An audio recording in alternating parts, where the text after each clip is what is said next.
Good morning. Welcome to the greenhouse. Got my coffee out here. I planned to be out in the garden, but it just started raining. So we are in the greenhouse today. And the heater just kicked on in here.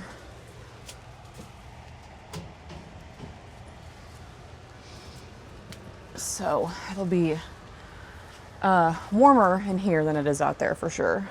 It got cool again, bordering on cold. It's been like in the upper 50s, low 60s the last couple days, and it's been getting down in the low 40s, upper 30s at night. So we may end up with a freeze tonight and tomorrow night, so Friday and Saturday night. It doesn't look like it's going to be that low, so I'm not concerned about anything I've put out. I haven't put that much out yet, but it is going to get pretty cold. So I'm in here in the greenhouse. I have everything in here. Everything's hardened off. So I started that process earlier in the week, and everything's ready to go in the ground. I basically ended up leaving everything outside I think it was outside for about 2 days, like just continuously. And so everything is ready to go in whenever I am ready to get it in. I went through and kind of sorted out what I'm keeping versus what I'm putting in our Master Gardener plant sale. So that's done. And I got the last of what I needed to up-potted last night. That's what this tray right here is. I just had I had some basils that I still needed to pull out of the plug tray, and then I did some amaranth too, because I'm going to sell some extra starts of those. Because I don't really need 15 amaranth plants in the garden. So, yeah, I got that done. I decided on, I think, 12 tomato plants. Yes, 12. I had to count out there. Last year I did 9, and I'm doing 3 more this year because I'm trying out some new varieties, and I can't not grow the stuff I always grow because I love it. So we're doing 12 this year. I don't necessarily think it's a bad thing. So we're gonna add some more. I'm gonna grow some up my arch trellises this year. Mostly cherry tomatoes. I really like doing cherry tomatoes on those. And last year they just got wild on the flat panel. So I'm gonna put them in an arch. And I think that'll be great. And then I should also be able to kind of interplant maybe some beans with those, or I don't know, I might try to do a cucumber if I did one on half of a panel, half of a panel and then a cucumber next to it. I don't know. So that's what we're doing. I'm trying out some, put my coffee down. Let me think what I have that's new. I don't really, the tray is wedged. I'm doing indigo pear drops, which is a cherry tomato. It's yellow with purple shoulders.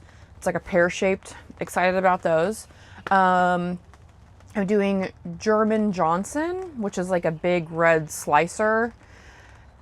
I'm kind of trialing that to see what I think about it, because I really have not had the only really good red slicer I've had is Delicious. And I didn't even do any of those this year because I wanted to try all these other 2 red slicers. I've grown Abe Lincoln before, and I mean, I don't know. I don't even remember it, so if that tells you anything.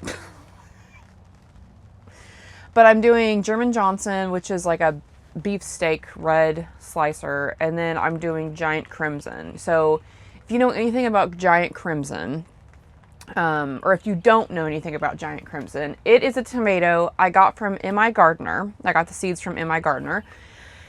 And he found or was given a shadow box that was 80 years old, and it had tomato seeds in it, 4 giant crimson. And it was a tomato that like was not available anywhere else. Like you couldn't find the seeds for it, you couldn't find the plant. I mean, you couldn't find it. It basically was one of those ones that just got forgotten by time. And he found this shadow box. It had seeds in it. He germinated those seeds and then saved the seeds, blah, blah, blah, blah, blah, produced more seeds.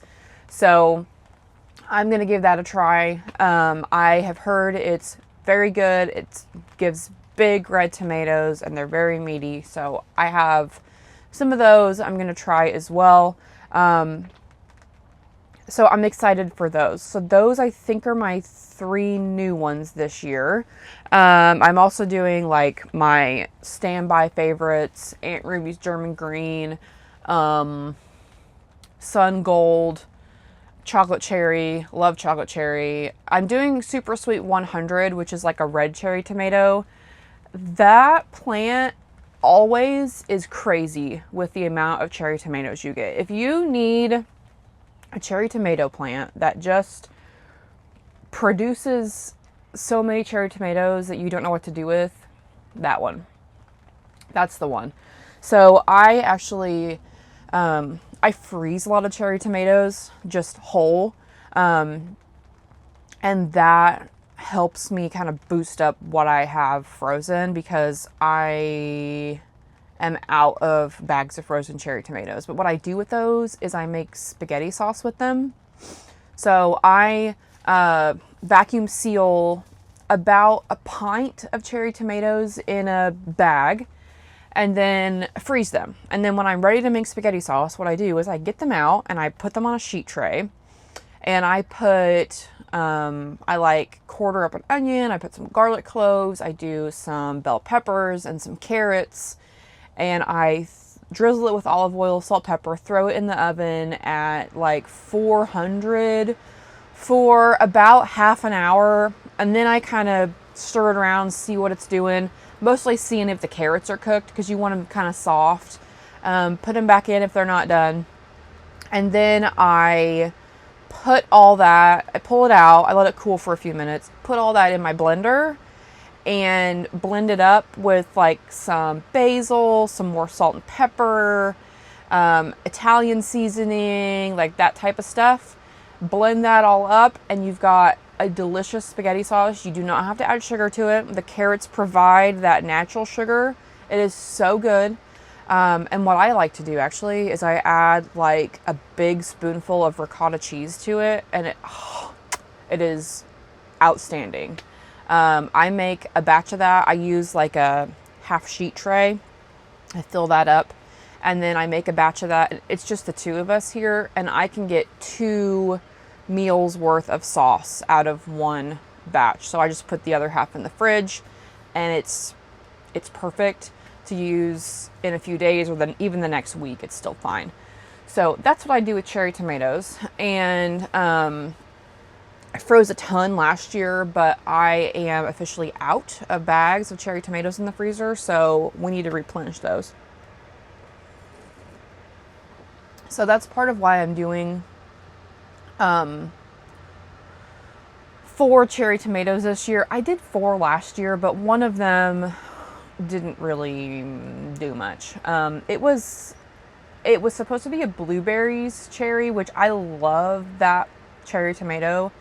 And I think I got my seeds mixed up because it was not blueberries. It was like a bigger tomato and it didn't have the blushing on the shoulders like the purple. It didn't taste like a blueberries. So I feel like I got my seeds mixed up on that one. But oh well, it was fine. So I am excited to do indigo pear drops this year to kind of see what that's all about. I've heard it's pretty good, so we'll see. I love a yellow cherry tomato, just like to snack on. That's my go-to. So I want to tell you about another variety that I have. And this was introduced to me, I I think a couple years ago, so I'm not sure if I've ever mentioned it because, you know, I haven't been around. Let me see if I can find one. Hang on just a second. Yes.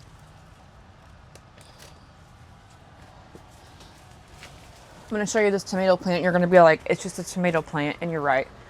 So this is a tomato, and obviously, and I got these seeds from a fellow master gardener, and she gave them to me a couple years ago that she had saved, and that's what she does. She just saves them every year. And she said her grandma grew these. These were her grandma's seeds. Well, she's in her 70s, so her grandma has since passed, but she actually grew up in the Mennonite community. My cat's back there. And so gardening and growing vegetables and canning and all that was just something that, you know, it was just a normal way of life. So this was the tomato that her grandma always grew, and she would just save the seeds. And she said, I don't know where she got the seeds to begin with, but that's just what she always grew. So she gave me some seeds a couple years ago because she and I are the tomato ladies. We're the ones mostly that grow vegetables of our group. And I was so excited to try it. So it is a big, and I mean bordering on like 1.5 pounds, 2 pounds tomato. And it's like a lighter yellow, and it is so good. So if you've ever seen like a Dr. Witchy's or a Kellogg's breakfast, those are kind of like a darker yellow bordering on orange. This is a lighter yellow, and it's just a giant slicer. It's super meaty. It's so good. And so I named it because it didn't have a name. It was just my grandma's tomatoes for her. And so her last name was Knopp, and so I named it Grandma Knopp's Yellow. So I've grown these the last 2 years, and the first year I saved the seeds from what I had, and I just have been keeping it going. And it is an amazing tomato. I love it. I will grow it every single year because it is so good.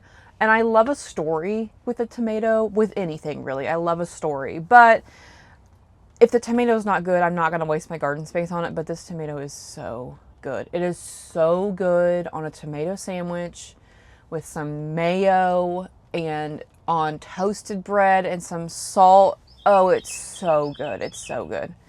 So, obviously, like, it's not anything that you can get anywhere. But I do have a couple plants to sell in our plant sale. So this is just a really special plant to me, and I'm excited that I get to grow it.